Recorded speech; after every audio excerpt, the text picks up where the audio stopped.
Hi everyone, welcome back to the channel, and as promised this is the next video on from testing of the S203 filter that SVbony sent me. So I will put a link to my last video where I tested it on my Askar 65 PHQ scope. I now have everything configured for the SVbony SV550 telescope. And what we'll do is just compare the sort of performance of this more budget type scope, should I say, as compared with the Askar, which is a little bit more as far as price goes. Okay, so here we are outside. I've got the SVbony SV550 set up now on my AM5 mount. Kind of had to move the ASI air around a little bit there, but that's okay. I've also put on the ZWO EAF, so the electronic focuser, and that's working very well. And yep, we've got the guide scope is the same guide scope, so it's got the ZWO ASI 120mm mini attached. It's just a mono camera, and we'll see how this setup goes using the filter which I've attached in here. As you can see, that just slides in beautifully there, magnetic, and we'll see how that goes.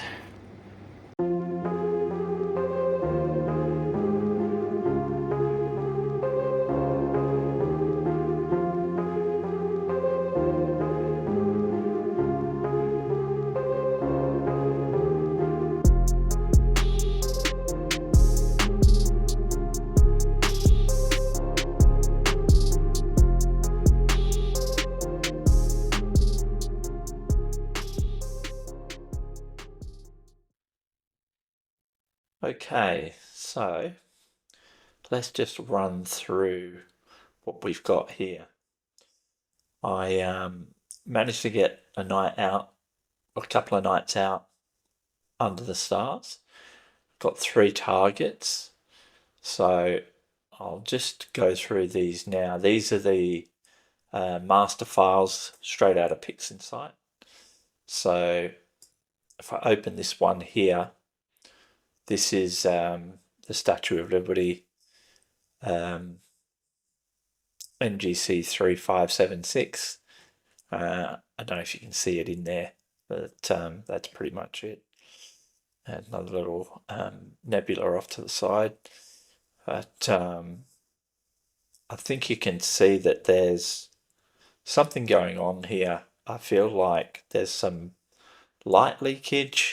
It's on all of the targets I got. So this is Thor's helmet, which has come out pretty nice.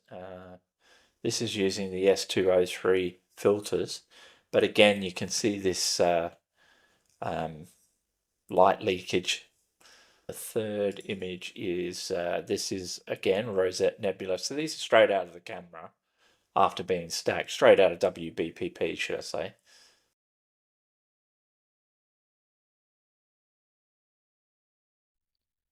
Okay, welcome back. It's me from the future, and I've managed to work out what the what I thought was a light leakage problem was. In fact, it was my sensor in the 533, the ZWO 533 camera. What had happened is I'd got moisture somehow ages ago in the camera, which I thought had gone away. And a shout out to Adam Block. He put me onto this as being a potential problem when I showed him one of the images I had, which are eerily similar to these 3 that you can see on screen, where you've got a dark sort of where it's looks like it's worked okay in the center, and then the outside and they're just light, and it looks like light leakage or like some sort of weird gradient going on. Turns out that that was moisture in the camera, had got in the camera, and this is the way it kind of shows itself. The night after I imaged for 2 or 3 nights to get this data.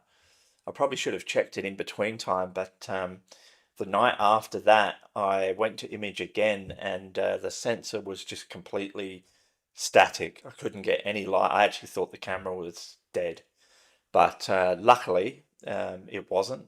So what I did was I looked online. There are a couple of videos, YouTube videos on how to take the ZWO camera apart, and there are these little moisture kind of tablets, I guess you'd call them. There was 4 in my ZWO 533 MC Pro, and what you do is you can actually take those out and replace them. I didn't have any replacements, which I've now sent off for, but you can actually microwave them, which sounds ridiculous, but it worked.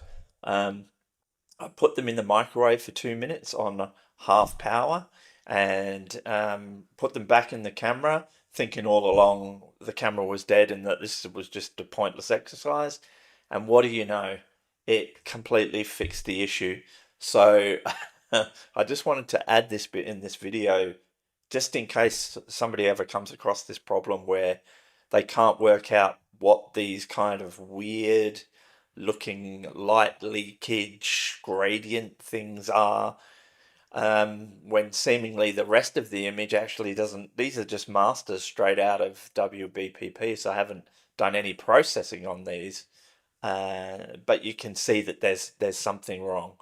So I thought I'd include that, and yeah, hopefully now I can get some clear skies again, get back to capturing some more data, and then we can sort of have a fair comparison of the Askar 65p HQ versus the SVbony SV550 to see how good this this S203 7nm filter is.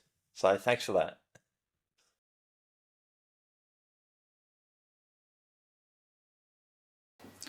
So I just wanted to show you the filter drawer, or one of the filter drawers I used, and what was happening as far as light leakage goes. So I don't know if the camera's picking it up okay, but on here I think you can see that when this goes in, there's a little lip here that is actually, you can move this filter drawer part, you can move it around, and I just wanted to show you it's not snug. And what was happening is, just in here, I was getting, light was leaking in and causing that halo effect around those images. So what you would have to do, I'll just show you the other design. This is a much better design. So this is the other SVbony design. As you can see, the filter is in there, and if I show you this design, when you pull this one out, you can see that the design here is very different. There's no lip, it fits snugly. It fits snugly there, so it doesn't sit out like the other option. So this filter drawer here, I had no problem with light leakage. That was a much better design. So this one here, not a problem. This was the one with the M54 male to M48 female threads. So I just wanted to show people this, that out of these two options, this is the one that is the much better option because of this sort of design flaw, I guess you would say. So just keep that in mind when you're looking at the filter drawers. So after all the hassles that we've had with my sensor and some light leakage with that second filter drawer, finally got to get out and do a couple more image sessions so we can at least compare what we've got here as far as the Askar 65 PHQ with my 2600 MC Pro camera attached versus the SVbony 550 telescope with the same camera attached and the same filter drawer actually as well with the S203 SV220 filter. So let's have a little look-see. So first of all, if I have a look at the Askar 65 PHQ, this is a final image, and I think you'll agree that's pretty nice. Lots of S2 and O3 in this image. This is the Rosette Nebula, of course. If we have a closer look with the mosaic, the aberration inspector, all the stars here, you know, you're looking in here, they're very round. There's very little to no chromatic aberration, even in the sort of extreme corners. You know, they're all looking pretty good to me. I think one thing I did do with this one though is I did RGB stars, which means that, you know, I shot the stars separately and put them in afterwards. I think that makes a difference when you come to the final quality of the stars that you're adding back. But anyway, so that's the 2600 with the Askar. So if we compare the same target with the SVbony, and again, a really good image. The only difference here is I didn't get time because of all the issues to do RGB stars. So if we open up the aberration inspector here, the stars are still pretty good, but there's a little bit more of a chromatic aberration with the stars. And I think that's more to do with the filters. So what I would do is, you can see there's the S203. You can see that the stars are picking up a bit of that and they're looking a bit bloated, but not too bad. What I would have done if I'd had a bit more time is do the RGB stars in this one as well. But, you know, if we open these images side by side, tried to process them as closely as I could. But, you know, I think you'd be hard pushed to pick the differences aside from the stars. I've probably got a little more black in saturation in the background of this one, but generally I think you can see the quality of the two are pretty close. And when you consider the SVbonies, a lot cheaper in comparison to the 2600. I don't know how much it is now, but I think it might be about a $500 to $800 difference. I may be wrong, but anyway, my point, I guess, is that, you know, if I was starting off in astrophotography, either of these two scopes, I started off, my first scope was the Askar 65 PHQ, and I love it. It's a great scope.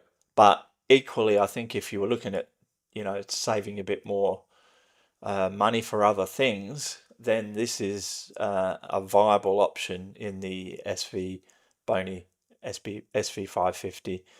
The filters I think are great, and the only caveat would be just to be very careful with the filter draw, as I mentioned earlier.